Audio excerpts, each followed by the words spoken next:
Hello, I'm Ron Strickland. This webcast is one of a series in which I'm presenting some brief lectures and commentaries on topics from the courses I teach in literature and cultural studies.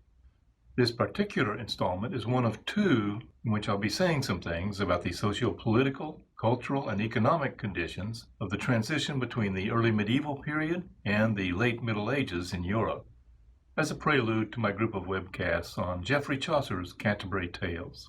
Here I'll be focusing on some side effects of the Holy Crusades of the 11th and 12th centuries. The Canterbury Tales fits into a category called estates satire, a kind of a satire on relationship between the three estates, the three categories of the social order: the peasants who do the work, the clergy who have authority because of their access to God, their control of divine authority, and then the nobles who do the fighting and the ruling, the aristocrats, the three estates. The Canterbury Tales presents an elaborate critique and complication of this representation of the social order, one that's very funny, very satirical, but a satire that would be quite alien to the epic Beowulf with the culture and poetry of that time.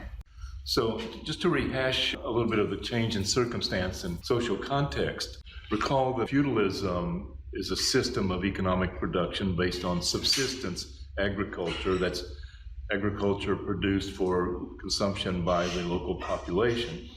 And there's some small craft shop industry, but no large-scale industrial production of any kind, and no large-scale international trade, no international trade in commodities. Essentially, what international trade existed was a kind of a token of gift exchange of luxury items between aristocrats and rulers from different regions. That was important, but nothing like what we would have in the late Middle Ages and the early modern and modern period.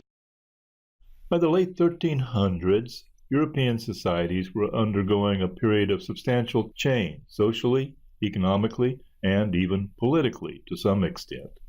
These changes were occasioned by a convergence of factors, one of which was the residual effect of the Holy Crusades, in which armies led by European aristocrats invaded the Middle East in an effort to reclaim the Holy Land for Christianity. The Christians were never able to recapture the Middle East for Christianity, but the exchange with Islamic culture that resulted from these invasions had a profound effect on European societies.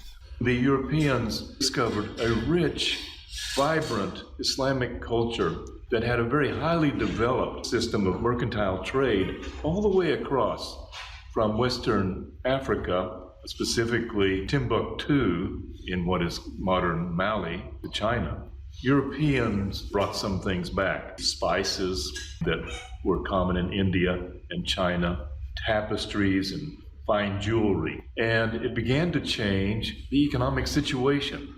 Suddenly, those luxury items began to represent a kind of money capital in their own right, but also they began to evoke a desire for luxury. And knowledges that had been lost in Western and Northern Europe were discovered through the Crusades and through this encounter.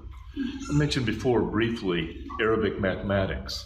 So if you imagine before that time, before the early 13th century, Europeans are making do with Roman numerals. It's very difficult to multiply or divide. Algebra is discovered along with the Crusades, and if you reflect upon it, you'll think of all of these words like algebra, algorithm, that are Arabic words brought into English along with the new mathematics that was discovered. That kind of a discovery would really change all sorts of ways of thinking about nature, reality, about organizing systems, and all sorts of things. Let me elaborate these points briefly. The Crusades required higher levels of capitalization in order to sustain these long-term and long-distance military adventures into the Holy Lands, into the Middle East. Eventually, the need for higher levels of capitalization caused pressure on the capacity of feudal political entities, such as dukedoms, counties, and so on. So this became one factor in the emergence of the modern nation state in succeeding centuries. Another consequence of the need for higher levels of capitalization was the emergence and development of the modern finance system, with banks first appearing in Italy in places like Venice, Florence, and Pisa. The political and economic entities of the feudal era were insufficient to fund this kind of military adventure. The Crusades also have a connection to modern technological developments. One of the technologies that was discovered in the encounter with Islamic civilization was the Astrolabe. The Astrolabe was a navigational instrument that had been developed in ancient Greece, but it was not in use by the medieval Europeans.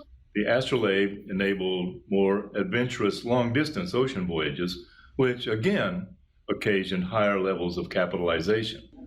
So, as is typical in these cases, several factors and conditions that are connected to the Crusades, directly or indirectly, all converged to foster change in the social system of the Middle Ages in the 13th and 14th centuries. On that note, I'll conclude for now that in a subsequent webcast, I'll take a look at the rise of individualism, the growth of cities, and the growth of commerce and industry in the late Middle Ages. As always, if you have questions or comments, send me an email.